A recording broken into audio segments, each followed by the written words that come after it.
Bagi yang mau camping juga silahkan, nanti mungkin setiap pekan pertama AA kalau hidup ada di sini, insya Allah. Begitulah. Kalau pekan kedua di mana? Di Istiqlal, Jakarta. Pekan ketiga dan keempat di mana? Duka, ya. Insya Allah. Rencananya 2 pekan selanjutnya pekan belajar di tempat lain. Baik Bapak Ibu yang budiman, seperti yang kita senantiasa ulang-ulang bahas bahwa hidup ini sedang menunggu jemputan malaikat maut. Betul? Saya lihat wajah-wajah ini wajah-wajah dalam antrian. Innalillahi wa inna ilaihi raji'un. Kemarin ada jamaah yang sudah berniat untuk itikaf di sini, suami istri, dan istrinya wafat di perjalanan. Itulah aja. Tapi wafat dalam rencana mencari ilmu, wafat dalam rencana itikaf ini insya Allah wafat yang baik. Karena orang yang mencari ilmu itu dinaungi malaikat, didoakan oleh makhluk-makhluk air, semuanya itu mendoakan. Masya Allah. Dan langkah menuju masjid, menuju majelis ilmu adalah langkah menuju surga. Jadi kalau wafat di perjalanan seperti itu, insya Allah wafat dalam kebaikan, husnul khatimah. Manusia itu tidak jauh. Satu, ingin bahagia, tidak ada yang mau sengsara. Yang kedua, ingin mulia, tidak ada yang aduh saya ingin hina dina, tidak. Walaupun bagaimana tetap. Makanya suka sering sakit hati kalau ada yang merendahkan, karena dia ingin mulia. Yang ketiga, ingin selamat. Tidak ada kita yang aduh saya pengen celaka sekali nih, nggak mungkin. Nah semua itu terkumpulnya hanya dalam 2 hal. Apa? Iman dan amal soleh. Ingat baik-baik ya. Man amila sholihan min zakarin au unsa wa huwa mu'min falanuhyiyannahu hayatan thayyibah. Barang siapa yang beramal soleh, baik laki-laki maupun perempuan, dan dia beriman kepada Allah, nah Allah sungguh mengaruniakan kehidupan yang baik. Apa sih hayatan thayyibah? Yang tadi itu. Hayatan thayyibah itu yang hatinya selalu tenang dalam segala keadaan. Dipuji, dicaci, sehat, sakit, lapang, sempit, sedang diberikan kesenangan, diberikan kesusahan, dihormati, difitnah, anteng. Ini hayatan thayyibah. Lalu rezekinya bagaimana? Cukup. Tiap perlu, bukan ada cukup ya, ada juga nggak cukup, masih stres ya. Perlu 2 juta, ada 20.000 stres. Jadi orang yang bekal hayatan thayyibah itu rezekinya tuh cukup terus. Perlu untuk makan, cukup. Bagi-bagi makanan, bikin rumah makan gratis, perlu buat anak sekolah, buat bikin sekolah, nah gitu aja. Perlu buat sedekah 3 triliun, nah itu ya. Jadi orang-orang yang hayatan thayyibah itu rezekinya waqona kafafan, cukup. Lalu orang yang hayatan thayyibah juga ibadahnya enak ya. Jadi orang-orang yang jadi iman dan amal soleh. Apakah mungkin ada bahagia dalam dosa? Tidak ada. Koruptor bahagia tidak? Tidak. Yang punya hampir nyebut itu. Nyebut apa? Ijazah? Bukan. Saya tidak mau nyebut itu. Yang berbuat bohong pasti bahagia? Tidak ada. Yang suka berzina, selingkuh dan sebagainya pasti bahagia? Tidak bisa. Bahagia itu ada pada amal soleh. Jadi nggak mungkin bahagia tuh yang mabok, yang nggak mungkin. Perasaan dia saja sepertinya bahagia, padahal pasti tidak. Koruptor bahagia? Tidak mungkin, tidak mungkin, tidak mungkin. Tidak mungkin, karena yang menentukan bahagia tidak itu adalah Allah. Yang membulak-balik hati ini adalah Allah. Dan Allah tidak memberikan bahagia kepada orang yang berbuat maksiat. Nah, sekarang gimana kita biasa membahas bagaimana meningkatkan iman. Sekarang kita bahas sebaliknya. Apa yang bisa merusak dan menurunkan iman?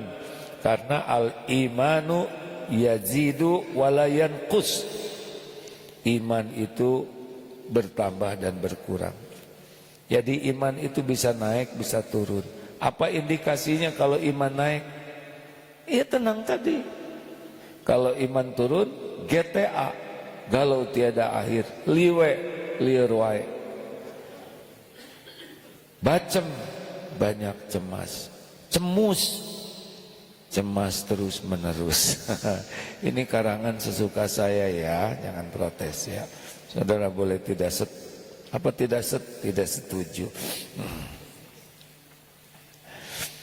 Ada beberapa yang membuat kalau iman sudah berkurang, udah ribet hidupnya. Masih ingat 3 ciri kurang iman? 1, melihat ke depan selalu dalam keadaan cemas, takut, galau. Belum terjadi tapi sudah menderita. Padahal yang ke depan itu belum terjadi, belum tentu terjadi, belum tentu hidup. Itu tuh kalau ingat ke depan, 1 belum terjadi, yang kedua belum tentu terjadi, yang ketiga belum tentu hidup. Dan kalaupun terjadi pasti hanya karena Allah yang menetapkan. Nah, cemas wajar, tapi bacem tidak wajar, atau cemus ya. Wajar, cemas itu wajar, sedih wajar, kecewa wajar, sakit hati wajar, tapi tidak bisa move on, itu kurang iman. Yang kedua ciri kurang iman apa? Terbelenggu oleh masa lalu. Enggak bisa lepas dari yang dulu tuh. Itu aja terus sedih, kecewa, sakit hati, jengkel, dendam. Enggak bisa move on. Dan ini capek, ngegerus kesehatan. Bagaimana obatnya? Memang sudah terjadi, emang udah takdirnya begitu. Jawabannya adalah qadarullah. Ini emang udah takdir Allah. Wa ma sya'afal. Karena Allah berbuat apa yang dikehendakinya. Harus ridho. Yang sekarang bagaimana ciri orang yang kurang iman? Ribet. Ya, kalau orang kurang iman tuh cirinya ribet. Ya. Mengeluh, mencela, menyalahkan, uring-uringan, jengkel, kesel. Nggak ada nyamannya. Persoalan kecil jadi persoalan besar. Semuanya tuh ribet dalam pikiran. Akibatnya wajahnya tuh kemerungsung. Seperti kerucut. Iya, pokoknya mah kalau orang udah kurang iman pasti ketemu dia kurang aman dan kurang nyaman. Jadi kalau ketemu terancam aja diri kita karena tiap bicara tuh nggak enak. Ciri orang kurang iman itu tiap bicara tuh cenderung nggak enak. Karena apa? Karena dianya nggak enak dengan dirinya. Kalau di sininya nggak enak, nanti auranya tuh nggak enak. Raut mukanya, tutur katanya, celetak-celetuknya, komentar-komentarnya, pertanyaannya, jawabannya, gitu. Waduh, ini mirip suami saya, kata ibu-ibu. Saat yang sama, si bapak juga mikir, ini pas ceramah buat istri saya, gitu katanya. Jadinya nggak ada yang berubah. Bapak-bapak boleh angsrod ke depan, semakin banyak yang hadir ini. 2 angsrod ke depan tuh angsrod ya bergeser. Ini diisi nih kosong. Ya coba. Boleh pinggir-pinggir diisi, Pak. Silakan bergerak ya. Itu semakin banyak ya.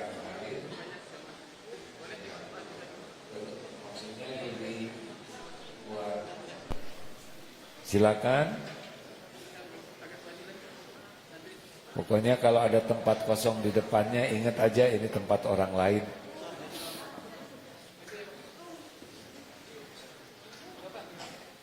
Dah ya. Jangan cemus ya. Terus apa saja yang membuat hati jadi cepat yang 3 tadi? Yang jelas yang paling cepat menurunkan iman adalah dosa, maksiat. Nih, mulai dari mata.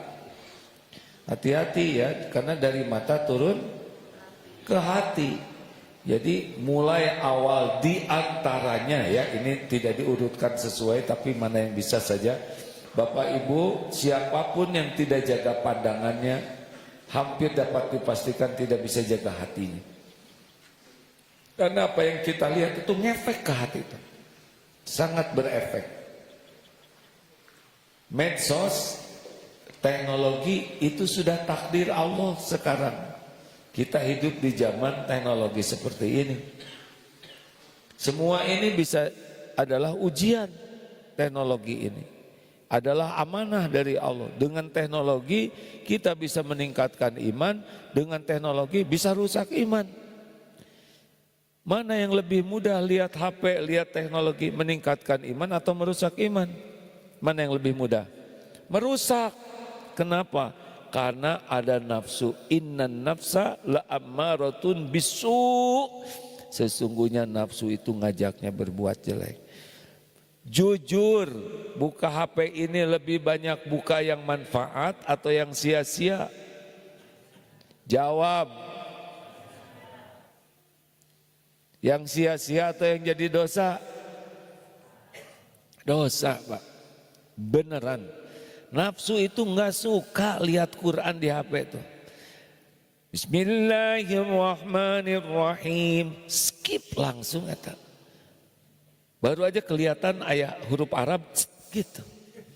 Rasulullah belum bersabda. Beda dengan voli pantai. Demi Allah ini yang benar-benar terjadi.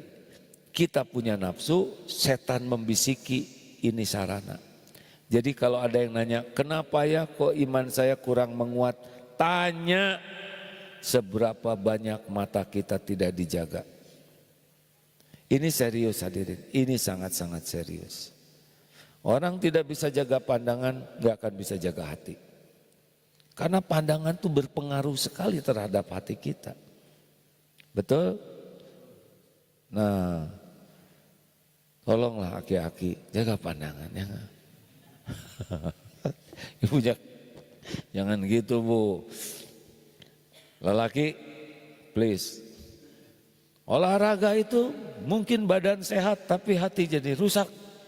Serius Pak. Saya nggak mau lari pagi sembarangan. Banyak yang ngetet-ngetet. Jangan dibayangkan nanti rusak lagi nih iman. Berulang-ulang disampaikan, ibu-ibu, cik atuh kalau olahraga tuh bukan untuk menyehatkan badan saja, tapi juga menyehatkan iman. Dan gak ada gunanya badan sehat kurang iman, pasti sengsara. Coba pakaiannya dijaga ya. Bersepeda, lelaki tolong bersepeda tuh, malu saya tuh lihat seragam sepeda tuh, ngapa ngetet-ngetet kayak gitu ya kan? Dalam Islam tidak boleh, baik laki jijai lihatnya ya kan? Udah mah dia juga gampang muntah sepedanya enggak? Baru juga nanjak dikit, oh ai seragam atlet, ai penyakit, udah. Tolong jaga pandangan, HP terutama ya, karena ini lengket terus. Saran saya, hapus ajalah yang biasa kita buka, yang bisa membuat mencuri waktu kita. Hapus. Saya sudah mencoba menghapus aplikasi-aplikasi, kecuali aplikasi yang bisa jadi ilmu gitu, yang kira-kira terus sia-sia, ini berita ini, intrum lah dan sebagainya. Berita tentang apa? Ijazah, enggak mau, saya enggak akan terpancing ya.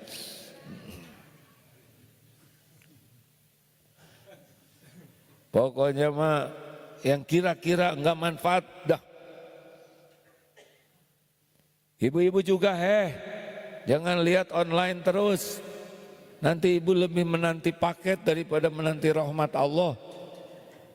Sampai sholat juga ditunda takut paket datang. Jaga pandangan, jaga pandangan. Lalu apalagi nih perusak iman, lisan. Man kana yu'minu billah wal yaumil akhir falyaqul khairan aw liyasmut. Barang siapa yang beriman kepada Allah dan hari akhir, hendaklah berkata baik atau diam. Orang yang tukang banyak komentar, banyak cerita yang tidak manfaat, yang banyak celetak-celetuk, banyak berdebat kusir yang tidak ada, enggak bisa itu iman naik dengan banyak ngomong yang tidak manfaat. Banyak diam atau berkata baik, naik iman. Jangan biasakan banyak ngobrol kecuali yang kebaikan saja. Apa sih bicara baik? Zikrullah bicara baik. Amar ma'ruf nahi mungkar, ngajak orang jadi baik dan mencegah orang berbuat jelek, itu berkata baik. Selebihnya mah enggak usah segala diobrolin, secukupnya. Banyak ngobrol teh ngerusak iman. Kenapa? Ada ria, ada sum'ah, pamer, ada ujub. Dak saya mah saya. Ada gibah, ada fitnah, ada bohong, ada ditambah-tambah, ada zolim. Ini sekali ngomong teh enggak gampang. Aduh, enggak gampang. Itu ngomong terus. Sok atuh sekarang saya diam. Bukan tidak boleh bicara, tapi bicaranya baik. Apa bicara baik? Syaratnya 3. Niatnya apa? Kalau belum jelas niat nggak usah ngomong. Kalau niat cuman pamer, cuman ngisi waktu, cuman supaya rame aja, udah cicing, diam. Niat kita harus nyari pahala dari Allah, nyari ridho Allah. Karena tiap kata-kata bekal balik ke kita. Ini balik nih, tiap perkataan ini. Ada yang saya sadar, ada yang keluarnya juga kurang sadar. Bales nih. Yang kedua, isinya benar atau tidak. Kalau enggak benar, diam aja. Jangan sotoy. Tahu sotoy? Sok tahu. Diam. Enggak usah kok kelihatan serba hebat, serba tahu, serba pintar, serba menguasai. Kalau enggak ada manfaatnya enggak usah. Enggak apa-apa dianggap bodoh juga. Yang penting pintar. Daripada ingin dianggap pintar padahal udah jangan ngomong jelek ya. Yang ketiga, dampak. Apa dampaknya bicara ini? Sakit hati atau bahagia, kepepet atau jadi seneng, semangat atau demotivasi.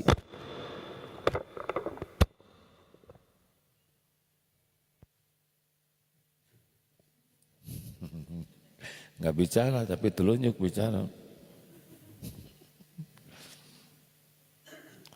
Tiap perkataan ini ada efeknya Pak. Ada efek. Sedikit aja bicara. Ketemu teman, endut. Cukup endut itu. Kira-kira tersinggung tidak? Enggak, karena namanya endut. Ya enggak. Jangan sepatah kata pun kecuali kita yakini dampaknya apa. Itu tiap nada juga ada dampaknya. Makanya bicara itu tidak mudah. Yang paling aman tuh tidak banyak bicara. Karena kalau tidak bicara nggak ada bohong. Kalau kita tidak keluar kata-katanya, tidak ada gibah, tidak ada fitnah, tidak ada yang terluka. Benar? Tapi sekali keluar satu patah kata itu jadi masalah. Kalau tidak hati-hati. Makanya kalau ingin tahu apa yang merusak iman, lisan. Apalagi yang bisa merusak iman? Hati-hati ya, lihat konten-konten gitu tuh mempengaruhi sekali. Termasuk mata lihat ini barang-barang yang tidak ingin juga jadi ingin kalau nggak jaga. Padahal keinginan itu seperti meminum air laut, makin diminum makin haus. Bukan tidak boleh punya keinginan, tapi jangan sampai diperbudak keinginan. Jadinya nggak normal nanti hidup kita. Apalagi yang bisa merusak iman? Salgal, salah gaul. Jadi hati-hati nih teman-teman itu ngerusak atau memperbaiki. Karena bergaul dengan penjual minyak wangi ikut harum, bergaul dengan pandai besi bau bakaran. Jadi kalau kita gaulnya dengan orang-orang yang riweuh aja dengan duniawi, ikut kita ke sana. Gaul dengan orang yang sibuk aja barang aja nanti. Apalagi gaul dengan orang yang suka maksiat itu. Jadi kita harus punya banyak teman, bagus, banyak kenalan bagus. Tapi, untuk gaul dekat, pilih-pilih. Nggak apa-apa, nggak banyak teman dekat, nggak apa-apa. Kita pilih teman dekat yang bisa menguatkan iman. Apa cirinya? Orang kuat iman. Cirinya kalau kita ketemu beliau, kita jadi ingat Allah. Nambah yakin ke Allah. Tiap ketemu orang ini nggak tahu gimana, kita tuh jadi kebawa ingat Allah, kebawa nambah yakin ke Allah. Itu teman dekat yang bagus. Yang kedua, tiap kali bicara kita nambah ilmu, nambah wawasan, nambah dan lihat pola hidupnya, kita jadi ingat akhirat. Itu tuh ketemu ingat Allah, dengarnya jadi nambah ilmu, lalu lihat pola hidupnya jadi ingat akhirat. Karena orang-orang yang, apakah kita nggak boleh gaul dengan orang kaya? Loh, Nabi Muhammad juga kaya, Abdurrahman bin Auf kaya, 9 dari 10 sahabat itu kaya-kaya. Boleh, tapi kayanya membuat ingat Allah, kayanya membuat orang ingat akhirat. Boleh. Emang yang agak berat itu gaul dengan pejabat.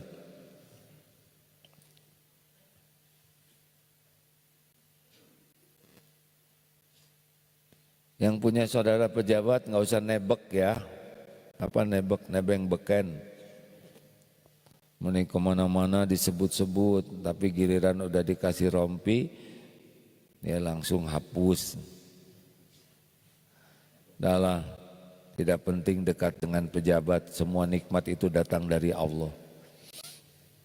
Rasanya Darut Tauhid mah rada jarang ngundang pejabat. Kenapa? Karena pejabatnya ganti-ganti. Dan kedua juga kasihanlah pejabat banyak kewajiban ngurus rakyat. Enggak ada minta-minta ke gubernur, ke wali, enggak mau. Cukup minta ke Allah aja. Allah yang menguasai semua rezeki. Kalau kita minta-minta ke makhluk tuh suka jadi izah kita jadi turun. Martabat, kehormatan. Makanya jangan salah gaul.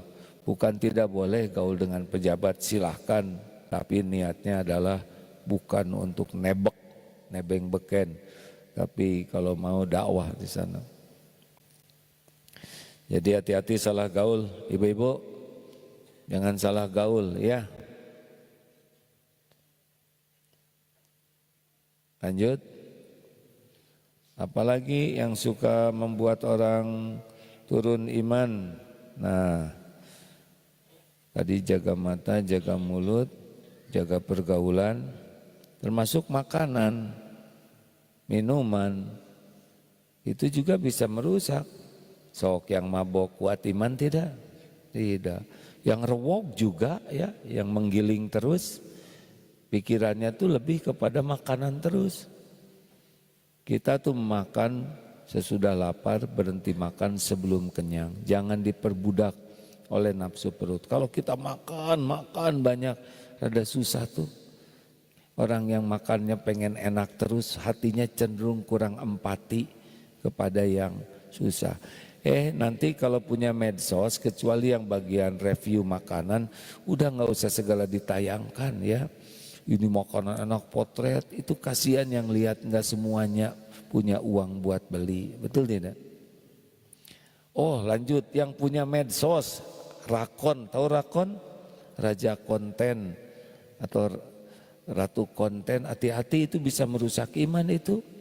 Kalau pikirannya terus followers, like, subscribe. Hadirin, apalagi kita pakai beli. orang pakai komputer supaya ada like. Apa-apaan ini kan? Nggak ada apa-apanya. Banyak follower, punya medsos, punya. Ini lagi ditayangkan. Ada berbagai jenis, ini itu nggak boleh nyebut ya. Tapi semuanya diurus oleh teman-teman di MQ Digital. Mereka yang ngurus, saya bagian gini aja. Semoga kata-katanya disukai Allah. Dah. Nanti gimana kalau nggak ada yang lihat? Nggak apa-apa, kan Allah lihat. Gimana kalau nggak ada yang komen? Biarin, kan Allah yang ngasih pahala. Gimana kalau komennya menghina? Ya nggak apa-apa. Kita doakan aja kalau benar kita ke bawah jadi baik, kalau beliau salah diampuni. Dan nggak dibaca juga. Kepada yang suka ngomentarin kurang baik, punten saya nggak baca. Capek-capek ya kan. Dan suka ada kan grup yang bagian begitu salah kita tes nggak apa-apa lah. Sakit hati itu kalau dibaca. Makanya supaya tidak sakit hati, jangan baca, gampang pisan ya. Kayak telepon yang marah-marah, sakit hati itu kalau kedengeran. Jadi caranya gimana? Jauhin. Baru ketika 10 menit atasan, maaf ya Pak, putus-putus gitu ya. Biasanya langsung berakhir hubungan kerjanya. Lanjut. Apa saja yang bisa bikin, ya itu tadi bagi yang punya medsos. Apalagi yang bisa ngerusak iman, berharap ke makhluk.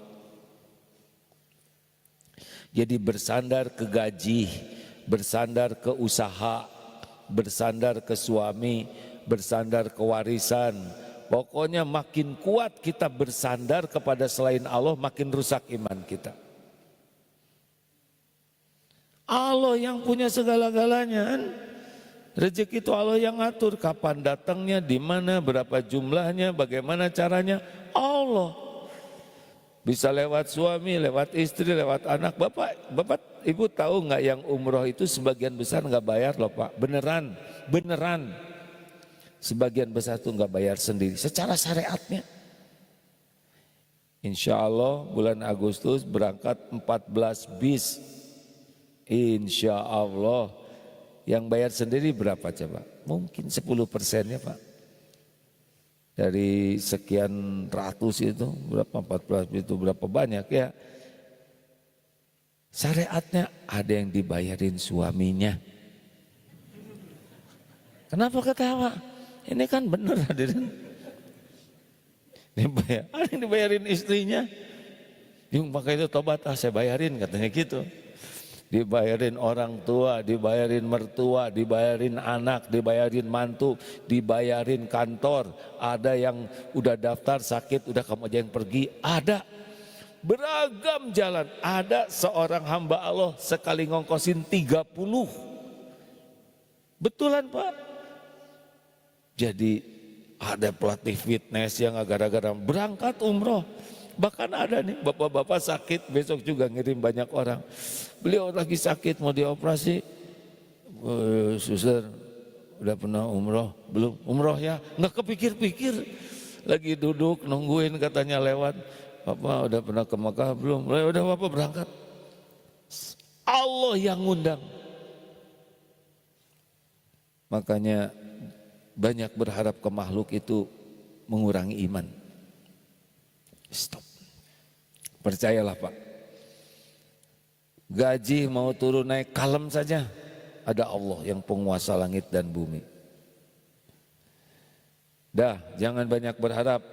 Para wanita, ibu-ibu, makin banyak berharap ke suami, makin gak bahagia.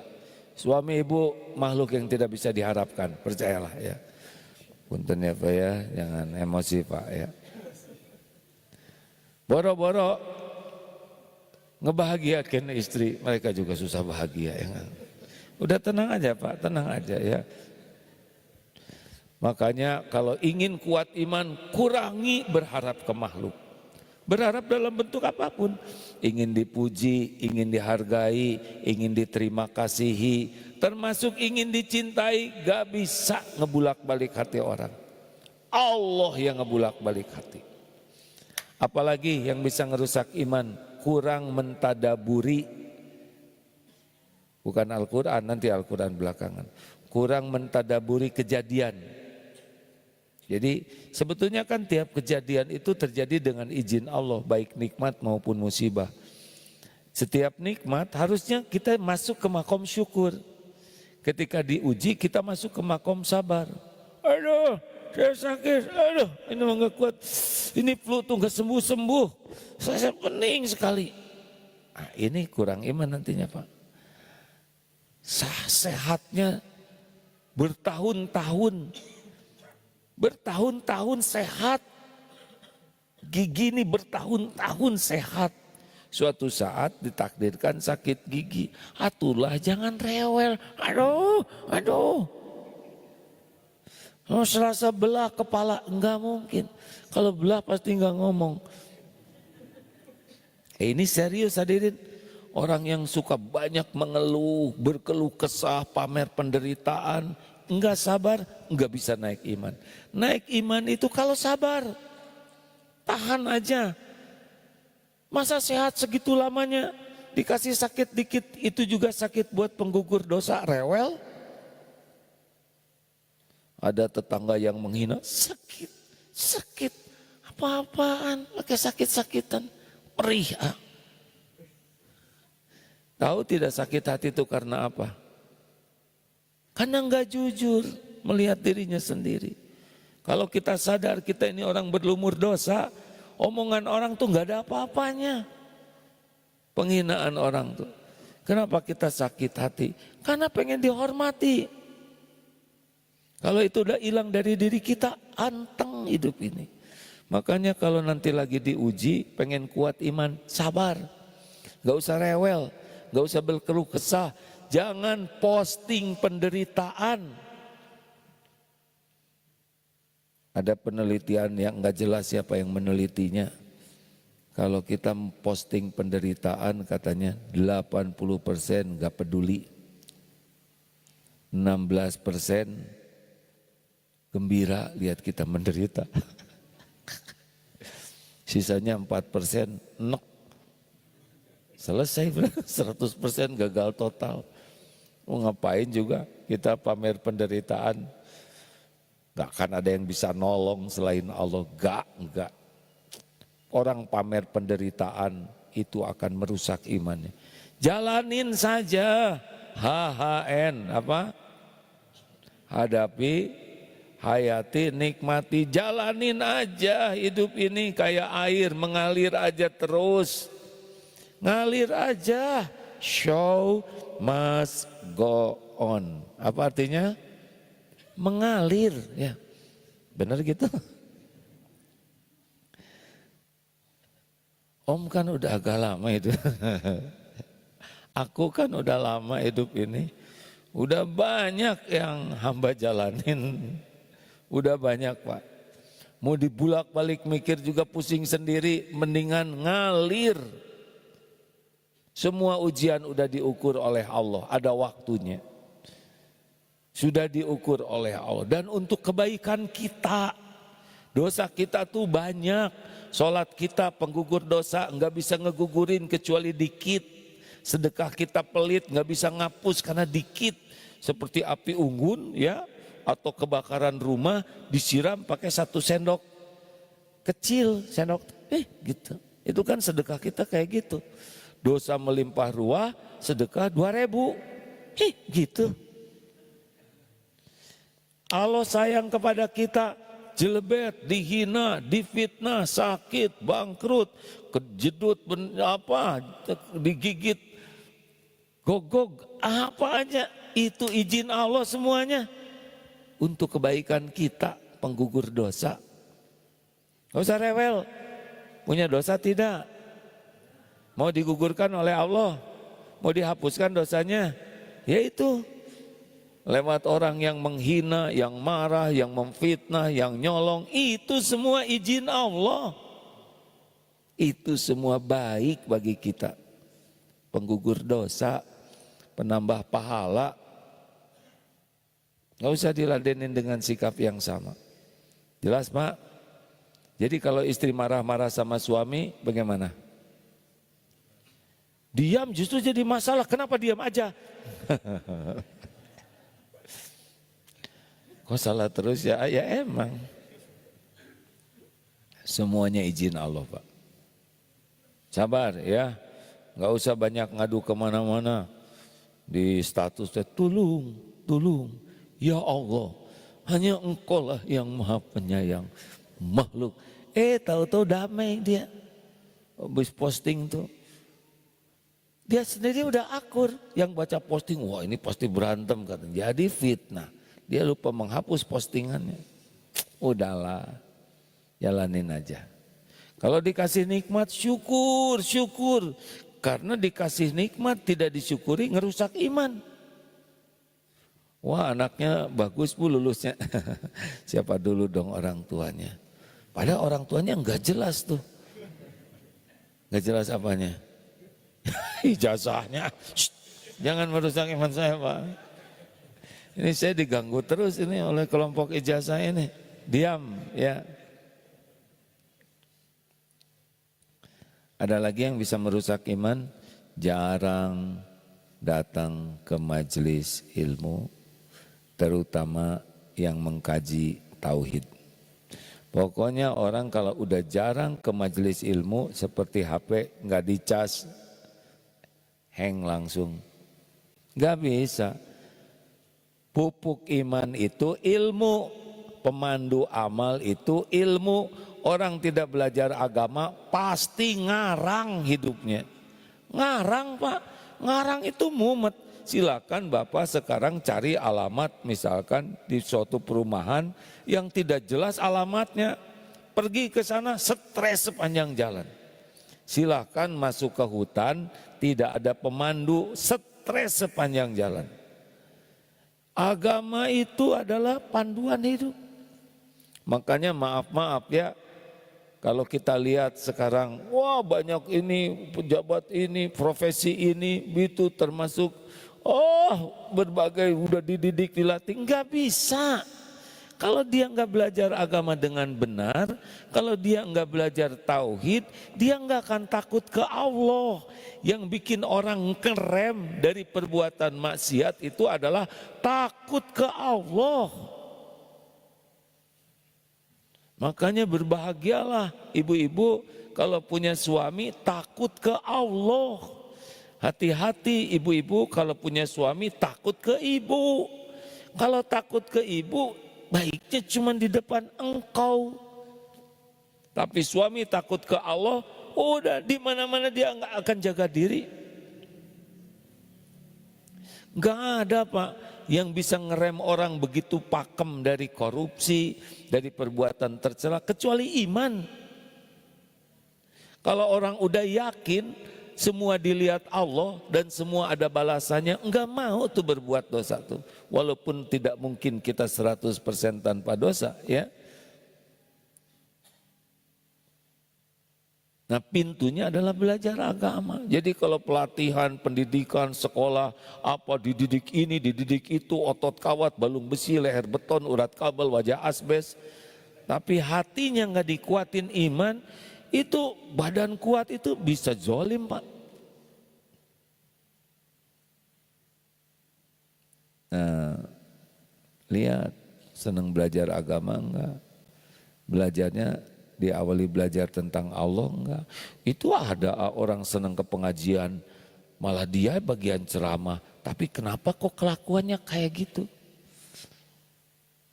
Jadi kalau orang kuat iman itu katanya nyaman Pak, sehingga aura yang memancar nyaman.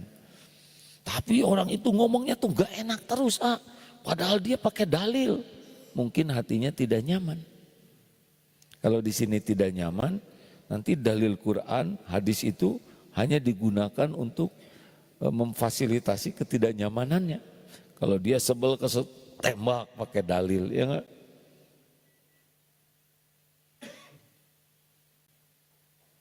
Mikir, jangan nyari orang, bener. Berarti Ustadz itu kurang, enggak husnuzon. Kita harus husnuzon. Ayo, Apalagi yang merusak iman, jarang baca Quran. Quran itu juga charger hadirin. Kalau Bapak Ibu, itu baca Quran sambil marah. Cicing syah, kan ngaji ya ibu teh. Nah berarti nggak ngerti ya nggak? Kan ada yang baru setoran.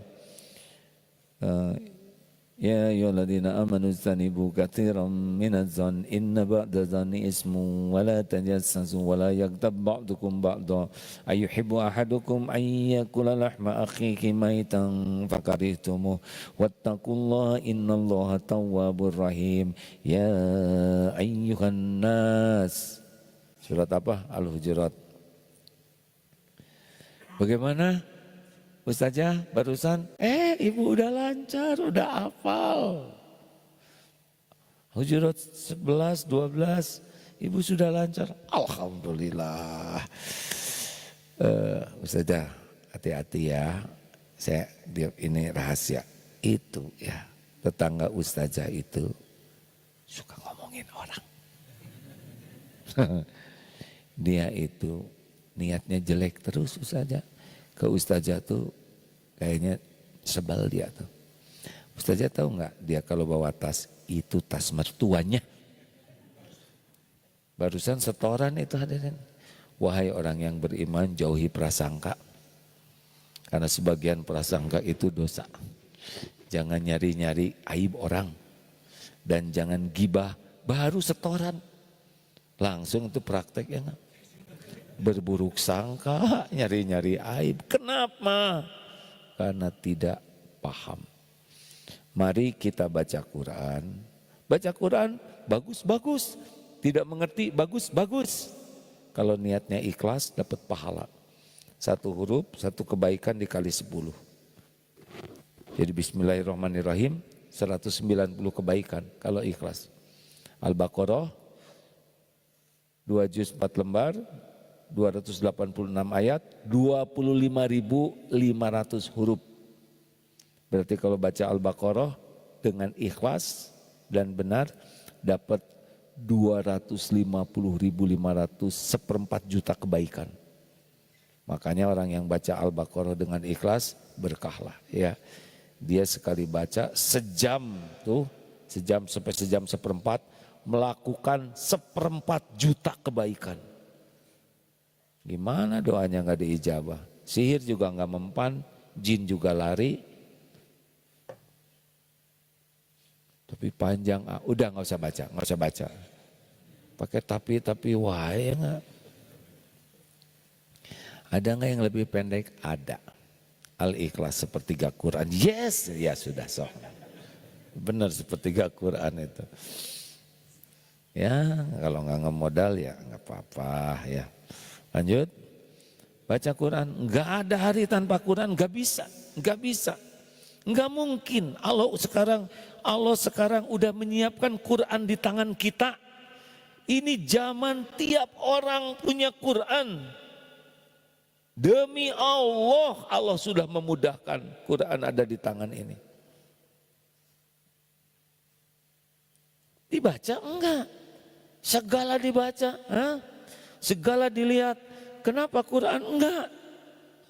Allah yang bikin kita punya HP. Allah yang buatkan aplikasinya. Baca dengan terjemahnya. Beda nanti hidupnya. Percayalah Pak. Dengan adanya kejadian di Palestina. Harusnya kita tidak cukup peduli Palestina. Bebaskan, itu baguslah ya. Tapi yang lebih bagus adalah kita jadi soleh seperti orang Palestina. Lebih bermakna perjuangan Palestina kalau menggugah kita jadi pengen kuat iman. Kenapa mereka kuat iman? Mereka benar-benar sungguh dekat dengan Quran. Anak-anak kecil di sana pada hafal Quran. Prajurit itu hafal Quran. Kalau kita abot ya ngapalin Quran, ya udah nggak usah ya. Rewel wae ya. Baru juga rencana kita udah berat. Bismillah saja. Sejujurnya, bagus tuh jujur. Saya tuh baru baca, saya tuh punya penyakit mudah lupa, susah ingat. Bagi kita mah terserah mau jadi takdir hafal atau tidak, yang penting baca, pahami, amalkan, dah. IQ saya mah agak lemot. So kalau itu mau kayak gitu sebut-sebut aja terus, diijabah nanti jadi lemot asli. Husnuzon, walaupun sudah tua ya, terus aja berusaha. Pokoknya jangan cita-cita hidup bahagia jauh dari Quran. Aduh, saya ini belum bisa baca Quran. Atuh belajar, malu. Ini bukan belajar ngaco ini. Benar ada seorang doktor, dosen senior di pesantren, mesantren Pak, ngambil cuti karena beliau ingin bisa baca Quran. Malu? Tidak, mau ngapain saya malu? Justru saya malu segala dipelajari tapi enggak belajar Quran. Ayo, ada kan yang anaknya di wisuda, aduh meni bangga, ai manenan teu bisa ya. Ayo dong nah hafalin Quran, ibu ingin kalian bawa mahkota, kata anaknya teh atuh bawa sendiri bu ya. Jangan ngomong gitu anak-anak, awas dong. Enak si bapak ya nggak pengen anak-anak bawain mahkota, dia ke orang tuanya enggak. Kan berapa banyak orang tua yang ingin anaknya bawa mahkota, dia mah nggak kepikir bawa mahkota buat orang tuanya. Ayo kurangi medsos. Baca tuh Quran. Ini serius, baca dengan terjemahnya.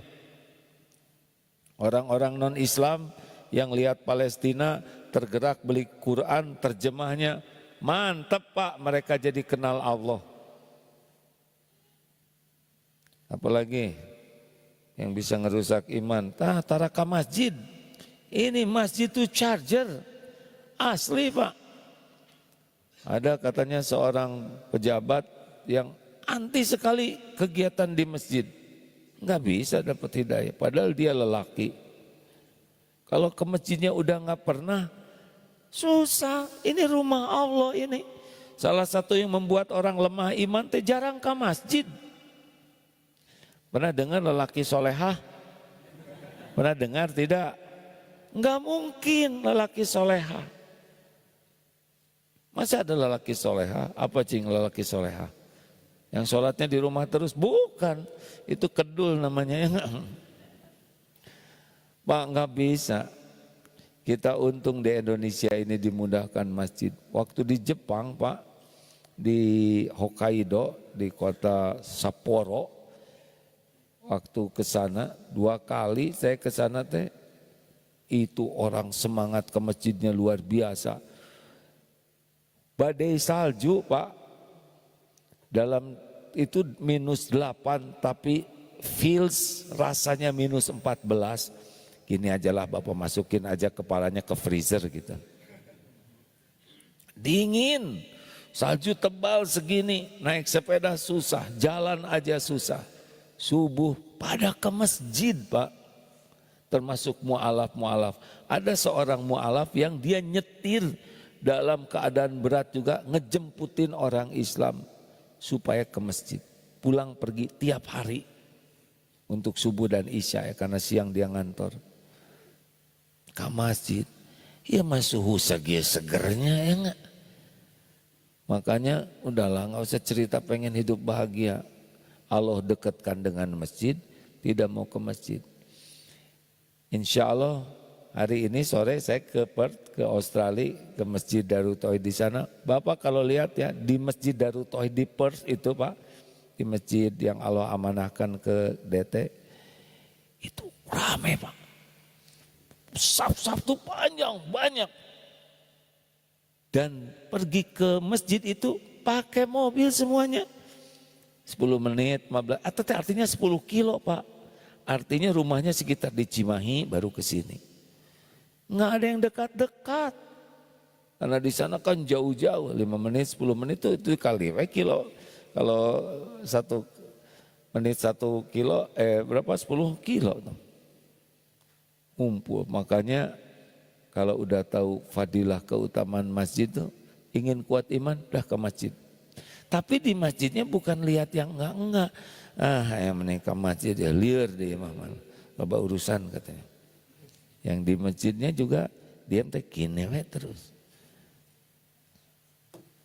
Kenapa Bapak Akang sekarang rajin itikaf? Kontrakan mahal atau bukan itikaf itu ya. Ibu kenapa ke masjid dah pemajikan saya tengok. Nah Bapak Ibu masjid dan yang paling top menguatkan iman adalah la yazalul lisanuka ratban min dzikrillah. Kalau ingin iman menguat udah banyak zikir. Sebut saja nama Allah sebanyak-banyaknya dengan ikhlas. Fadzkuruni adzkurkum, maka ingatlah padaku, aku ingat padamu. Jadi penyebab utama lemah iman jarang zikir. Ayo zikir aja, pilih mau yang mana. Astagfirullahaladzim. Atau alhamdulillah, alhamdulillah badan sehat, alhamdulillah rumah ada, alhamdulillah anak-anak, alhamdulillah rezeki, alhamdulillah, mu alhamdulillah, alhamdulillah. Buka sekarang dosa, astagfirullah, astagfirullah, astagfirullah. Mau digugurkan dosa seperti gugurnya daun-daun. Subhanallah, walhamdulillah, wala ilaha illallah, wallahu akbar. Ini ada mantan jenderal marinir Pak. Hobinya bersepeda, udah pensiun. Kenapa senang bersepeda? Karena selama bersepeda zikir saya nggak ada yang ganggu. Jadi sambil sepeda, subhanallah, walhamdulillah, anteng we, berhenti lagi di masjid, sholat, beng lagi sepeda. Ya tidak dilarang kalau tidak mengganggu orang lain dan jadi amal. Ini mah zikir tidak, sepedahan tidak ya kan. Ayo Bapak Ibu yang baik, teman-teman sekalian. Nah pokoknya mah kalau ingin bahagia ingat cuma dua, iman amal soleh. Jangan sampai melakukan sesuatu yang merusak iman dan membuat rusak amal. Udah nggak, dunia percayalah dunia ini milik Allah, nggak akan kemana-mana. Kalau kita fokus memperbaiki terus keyakinan ke Allah dan fokus setiap kegiatan aktivitas kita itu niatnya baik dan caranya yang Allah sukai, benar kita akan diuji oleh Allah. Tapi ujian juga dibimbing oleh Allah. Kita akan menghadapi ujian udah pasti ya. Mungkin kesehatan, mungkin finansial, mungkin anak, keluarga, suami, istri, orang tua, atau usaha. Tapi nanti Allah ngebuka hati kita, ngerti bahwa ini tuh adalah baik. Kalau Allah udah ngebuka hati kita, kita enggak lagi berat Pak. Seperti yang batal menikah. Ada dua nih, dua calon mempelai, dua-duanya batal menikah. Yang satu ngejerit histeris, ngebentur-benturkan kepalanya ke tembok. Bapaknya marah, telepon sana, telepon sini. Ibunya pingsan ya, ngelepek. Tapi ada lagi satu keluarga batal menikah, sujud syukur. Gimana nak batal? Oh Pak, ini semua qadarullah, takdir Allah. Bukankah kita minta yang terbaik dan pasti Allah menggagalkan, inilah yang terbaik. Tapi gimana itu sewa gedung, udah ya nggak apa-apa. Itu berarti udah rezeki mereka. Kalau bisa dipulangin syukur, kalau enggak ada masalah. Ini undangan udah disebar, ya mungkin ada teman yang mau ganti nama ya. Kita malu dong, enggak ada yang malu, tinggal beritahu aja qadarullah yang rencananya hari Ahad tanggal 8 akad nikah. Allah belum mengizinkan terjadi sehingga pemberitahuan ini memberitahukan bahwa walimah urus hari ini tidak jadi dilaksanakan. Semoga hikmahnya bisa didapatkan oleh kami dan juga semua jamaah. Beres, kenapa harus maluan? Kejadiannya sama, yang ini ngejongkeng, yang ini bersyukur. Apa yang membedakan? Iman. Kenapa kemarin pilkada tidak ada yang tidak ke dewan tapi jadi ke rumah sakit jiwa, ya kan? Kenapa? Masalah iman aja Pak. Kalau orang beriman, kalau memang nggak ada takdirnya jadi, ya nggak jadi. Kenapa bisnis banyak yang stres? Padahal bisnisnya Allah yang ngatur rezeki. Tender ya tender saja. Kalau enggak ya memang bukan rezekinya. Kenapa ribet? Betul tidak? Makanya orang-orang yang kuat iman mah enggak ribet. Orang yang kurang iman namanya buribet. Suaminya masruwet. Begitu. Terima kasih hadirin sekalian, Masya Allah, kepada teman-teman yang berada di Bandung dan sekitarnya mau ikut kajian jam 9 pagi di Eko Pesantren 1, 3 km ke bawah dari tempat ini. Ya, lalu insya Allah pekan yang akan datang kalau masih ada, kita jumpa di Masjid Istiqlal Jakarta. Doakan semoga perjalanan ke Darut Tauhid Perth ini membawa hikmah. Karena 7 tahun ngurus izin dari 2017 dan sekarang sudah keluar izin masjid. Sebelumnya hanya izin gereja. Gereja itu cuma sekali seminggu keramaiannya. Sekarang jadi 5 kali sehari. Itu tentu izinnya berbeda. Ya, alhamdulillah izinnya sudah sempurna sekarang. Allah yang mengatur. Terima kasih, subhanakallahumma bihamdik, asyhadu alla ilaha illa anta, astagfiruka wa atubu ilaik. Assalamualaikum warahmatullahi wabarakatuh.